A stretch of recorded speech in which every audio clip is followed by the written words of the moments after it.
Merhaba arkadaşlar, kanalımıza hoş geldiniz. Ben Melis. Ben Enes. Ben diyetisyen Simge Erdem. Evet, bu videoda 3 kişi olacağız. Çünkü uzman görüşü olarak diyetisyen Simge Erdem çok uzaklardan bu video için bizlerle birlikte olacak. Peki ya neden? Bugün senin için Ramazan'da sağlıklı beslenebilmen adına ufak tüyolar vermeye geldim. Biz ise rahat ve huzurlu bir Ramazan ve güzel oruçlar geçirmeniz için sizlere önerilerde bulunacağız. Hazırsan başlayalım. Evet, başlayalım. İlk olarak işinize yarayacak birkaç pratik bilgi verelim. Belki siz de bu sırada böyle yararlı ve güzel videolar çekmeye çalışıyoruz diye kanalımıza abone olup bizi mutlu edersiniz. Evet, örneğin iftara hazırlık yapıyorsunuz ama tıkandınız, aklınıza bir şey gelmedi. Böyle durumlarda nefis yemek tarifleri gibi sitelerden ya da böyle Şükran Kaymak gibi Instagram influencerların hesaplarına göz atabilirsiniz. Çünkü Ramazan boyunca her gün özel iftar menüleri yapıyorlar. Güzel oluyor yani. Ben arada tıkanınca bir giriyorum, bir fikir alıyorum. Tabii canım, menülere bakmak iyi, güzel ama şunu da düşünelim. Şimdi o sofraları hazırlayan insanları da özellikle çok fazla yormaya gerek yok bence. Yani siz oruç tutuyorsunuz diye başkasını daha fazla yormanın manası yok. Yani zaten öyle çeşit çeşit israfa kaçan şaşalı sofralar da bu ayın ruhuna uymuyor bence. İsraf demişken şunu da değinmek istiyorum. Biz mahallemizde sürekli çöpün yanına bırakılmış ekmekler görüyoruz. Yani evde gerekirse o ekmek kalmasın, bitsin ama fazladan ekmek almayın. Bunu da söylemek istedim. Tabii canım, bizde aman yetmeyecek korkusu var. Yani bunu artık yenmemiz gerekiyor. Bir de ayrıca öyle oruçluyken, açken falan markete gitmeyin. Her şeyi almak isterseniz kafanız boş boşuna bulanmasın. Ama yine de marketten alabileceğiniz birkaç önerim var benim.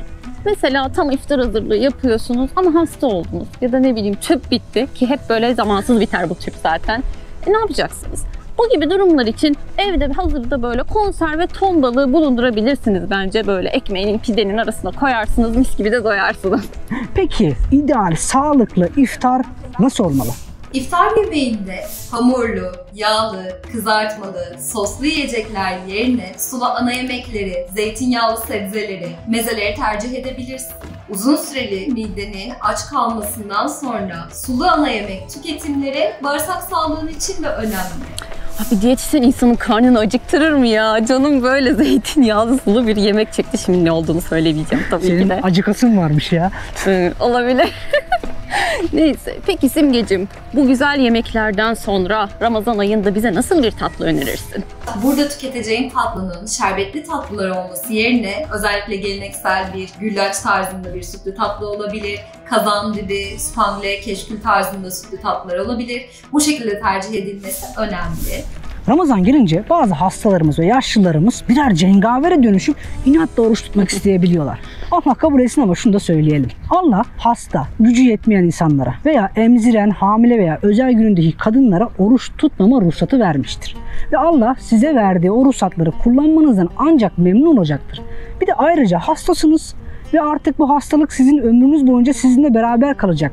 O zaman da o orucunuzu kaza etmek durumunuz bile ortadan kalkmış oluyor. Yani şunu şöyle anlatayım. Bir evladınız var ve size ulaşabileceği basit kestirme yolları anlatmışken evladınız size ulaşmak için zor, meşakkatli yolları tercih etse bundan ne kadar memnun olursunuz?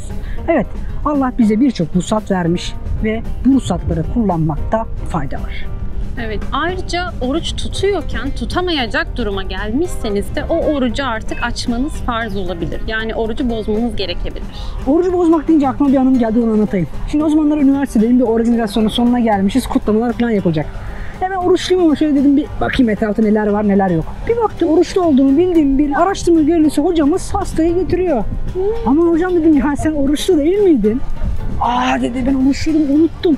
Dedim yerken bunun farkında mıydın? Bilerek mi bozdun? Yok dedi ya. Bilmiyordum tabii ki de. O zaman dedim orucum bozulmamıştır hocam. Durdu böyle. Yok dedi, orucum bozulmuştur dedi. Yemeğe devam etti. Ben dedim ki hocam şimdi orucum bozuldu işte. Ya ama haberlerde mesela görüyoruz ya hani ezan bir saat erken okunduğu için millet orucunu açtı falan diye. Yani bu yanlışlıkla olmaz. Sonuçta neredeyse herkesin evinde ne bileyim telefondur, televizyondur, saatleri bir şey var yani. Hani burada biraz da hata aslında o orucunu erken açan kişi de bence. Bu yüzden yine de orucumuzu açarken bir saati de teyit etmek gerekiyor. Tabii ki de bir ihmal olmadan yanlışlıkla bir şey yaparsanız orucunuz bozulmayacaktır. Şimdi iftar dediğimiz şey akşam vaktinde gerçekleştirilir. Öyle saçma sapan reklamlarda, filmlerde veya dizilerde olduğu gibi güneş gökyüzündeyken veya kapkaranlık olduğunda iftar olmaz. İftar güneş battığında gerçekleşir. Şimdi şunu merak ediyorum. Bir oruç sağlıklı şekilde nasıl açılır? İftar saati geldiğinde derin açlığın peşi sıra ilk yemeğini ya da çorbanı hızlı tüketmemelisin. Uzun süreli açlığın sonunda mide hareketleri yavaşladığı için ilk aldığın yemeği hızlı yediğinde mide bulanmaları ve şişkinliklerin olabilir. Bu sefer ana öğün tüketimlerini yapmak istemeyebilirsin. Fakat bu sağlıklı değildir. İlk tükettiğin öğünü yavaş bir şekilde tükettikten sonra en az bir 10 dakika aradan zaman geçmesini beklemelisin. Eğer ibadet ediyorsan ibadetini gerçekleştirebilir veya sofrada ailenle sohbet muhabbetle bu süreyi değerlendirebilirsin. İftar, sahur demişken aklıma geldi. İftara, sahura kalan süreleri bilmek özellikle sofrayı hazırlayanlar için çok önemli olabiliyor. Ve bu süreleri gösteren birçok uygulama var. Ben de çok severek kullanıyorum hatta. Ve Diyanet'in de yapmış olduğu Namaz Vakti isimli bir uygulama var. Eğer namaz kılıyorsanız bu uygulamayı da kullanabilirsiniz.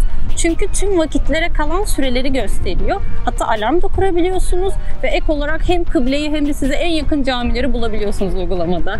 Evet, ama cami bulurken öyle teravihler için jet imamlar falan aramayın. Yani ben bazı hocalara denk geliyorum. Yani namaz kılmaktan ziyade böyle squat fitness falan yapıyormuş gibi hissediyorum kendimi. Fitness demişken aklıma geldi. Böyle daha aktif yaşamı olan kişiler nasıl sahur yapmalılar? Sahur öğününü asla atlamamalısın. Tuttuğumuz orucun 15-16 saatlik zaman diliminde açlığı kapsadığını varsayarsak, gün içerisindeki enerjini artırabilmen için sahur öğününü mutlaka yapmalısın. Özellikle fiziksel iş yükü yüksek olan bir işte çalışıyorsan, sahur öğününü atlamak bedensel performansını da etkileyecektir. Masa başı çalışan veya öğrenci bir birey dahi olsan, zihinsel performansını etkilememesi için sahur öğünü yine senin için çok önemli. Simge, öğrencilerden bahsetmişken aklıma geldi. Ben çocukken okul günlerinde pek oruç tutmazdım. Yani nedense orucun başarımı ve gelişimimi de engelleyebileceğini düşünüyordum. Ama sınıfımızda 2 arkadaşımız vardı. Böyle bütün Ramazanlarda oruçlarını full tutarlardı. Ve sınıfın en başarılı 2 kişisi onlar olmuştu. Şimdi de dönüp baktığımda böyle çocukken oruç tutan hemcinslerime göre sanki daha çok susuyorum, böyle daha çok acıkıyorum. Ki orucun da aslında zihinsel ve bedensel gelişimimize zararları değil, aksine yararlarının olduğu artık ortaya çıkmaya başladı. Bir de şunu da söylemek lazım. Şimdi orucu sürekli tutanlar ara ara tutanlara göre çok daha rahat bir Ramazan geçirirler. Yani çünkü vücutta adaptasyon diye bir süreç gerçekleşiyor. Böyle bir olgu var. Siz bir şeyi ne kadar sürekli yaparsanız o kadar alışmaya başlarsınız. Yani sürekli oruç tuttukça özellikle ilk 3 günden sonra ne o kadar çok acıkmaya ne de o kadar çok susamaya başlarsınız. Bu arada Ramazan'da ne kadar su tüketmeliyiz? Ramazan aylarında su tüketimi oldukça düşer ve günlük ortalama 1,5-2 litre kadar su tüketimi senin için yeterlidir. Çay kahve alımın fazlaysa her içtiğin çay veya kahvenin yanına mutlaka 1 su bardağı su ilave etmeyi unutma. Allah razı olsun Simge hocam. Yani bazı diyetisyenler çayı kahveyi kesin, susuzluk yapar, kuruluk yapar falan diyorlar. Ya bu ülkede bu denir mi ya? Bu millet orucu bırakır, çayı bırakmaz ya. Peki bir şey daha sormak istiyorum. Şimdi biz genelde son saniyeye kadar o sürahiyi ağzımıza, kafamıza dike dike su içeriz. Bu doğru mu? Bunun hakkında ne düşünüyorsunuz? Niyetlenmeden önce bardak bardak su içmemelisin. Unutma, mide ne kadar çalışmaya zorlanırsa o kadar hassasiyet yaratacaktır. Peki sahurda son saniyeye kadar yemek yemek ne kadar sağlıklı? Yeme içme eylemini ezanın okunmasına son dakikalar kala kısmına bırakmamalısın. Gece uyumadan önce yemek yemek sindirim güçlüğüne sebep olacağı için en az 30 dakika öncesinde yeme içme eylemini kesmiş olmalısın. Diyebilirsiniz ki son dakikalarda yemek yemeyeceksek ne yapacağız? Dişlerinizi ve dilinizi fırçalayabilirsiniz mesela. Evet, dilinizi. Çünkü ağzınızda oruçluyken o istenmeyen kokuların oluşmasını istemiyorsanız aynı dişlerinizi fırçalar gibi dilinizi de temizlemeniz gerekir. Yani koku deyince şunu da söyleyebiliriz. Mesela evinize tadilat yapacaksınız. Eğer çok acil değilse bence bu planı bir ay falan erteleyebilirsiniz. Neden mi? Çünkü zaten bu boya badana işlerinde öyle bir koku yayılıyor ki apartmana. Hem sizin hem de komşu dairelerdeki insanların oruç tutması çok daha zorlaşıyor. Zaten bir de bazı insanların orucunu da risk edersiniz. Biliyorsunuz ki kusunca oruçları bozulabilir. Tabii ki de sadece koku değil mesele. Mesela bir tadilat yapıyorsunuz ama çok gürültülü. Her yer delik deşik ediyorsunuz. Olabilir. Bunlar yapılabilir. Ama bunu da Ramazan'dan sonrasına bırakabilirsiniz. Mesela bir anne düşünün. Çocuklarıyla uğraşıyor, eşiyle uğraşıyor. Bir de her gün sürekli iftar ve sahur hazırlamaya çalışıyor. İşte sizin yapacağınız çok gürültülü bir çalışma da zaten çok yorulmuş olan insanların dinlenmesi önünde en büyük engel olarak karşılarında durabilir. Bunlara dikkat edersek Ramazan'ın ruhuna uygun davranmış olabiliriz bence. Evet, sosyal yaşam önemli ama iş yaşamı da önemli. Eğer siz bir işverenseniz çalışanlarınıza görev dağılımını yaparken oruç faktörünü de göz önünde bulundurmanız sizi daha iyi bir patron yapacaktır. Aslında Ramazan ve oruç kendimizin en iyi versiyonunu görmek için bir fırsattır. Tabii ki de en dayanıklı halimizi görüyoruz. Ama aslında en sakin, en sabırlı, en saygılı, en samimi, en duyarlı, en akıllı, en adil, en ahlaklı versiyonlarımızı da bu dönemde bulup hayatımıza uygulamak için Ramazan ve orucu kullanabiliriz. Yani sadece aç ve susuz kalmak, oruç tutmak olsaydı, bir eşeği de aç ve susuz bıraksaydık o da oruç tutmuş olurdu. Ramazan ayı sadece oruç tutana değil, tutmayana da birçok şey öğretir aslında. Mesela benim glutensiz ve vegan beslenen arkadaşlarım var ve ben gidip onların yanında böyle poğaça ya da döner yemiyorum. Çünkü canları çekebilir ya da mideleri bulanabilir. Sonuçta bu bir inancın gereği değil, bu bir saygı meselesidir. Tabii saygı çok önemli. Yani ama tabii ki de saygı göstermek zorundalar diye de bir şey yok. Yani hiçbir oruç tutana bu dediklerimiz oruç tutmayana bir şey söyleme hakkı vermez. Zaten oruç ahlakında biri de hiç kimseyi rahatsız etmez. Bir de Ramazan bizi birçok şey daha öğretir. Mesela genelde çoğumuz oruç tutsak veya tutmasak da dışarıda yemek yememeye çalışırız. İnsanları görmesinden çekiniriz değil mi? Aslında bütün günlerde o sokaklarda yürüyen ve yemek yemeyen, istediğini yeme, istediğini alamayan, aç olan insanlar var. Ramazan bir ay olsa da 11 ayı da bize öğretir. Biz aklımıza geldiği kadar rahat, huzurlu ve sağlıklı bir Ramazan ve oruçlar geçirmeniz için sizlere önerilerde bulunduk. Umarım videomuzu beğenmişsinizdir. İçerik senin için faydalı olduysa abone olmayı ve beğenmeyi unutma. Hadi o zaman ne diyelim? Hayırlı Ramazanlar. Hepimize hayırlı Ramazanlar. Hoşça kalın. Hoşça kalın.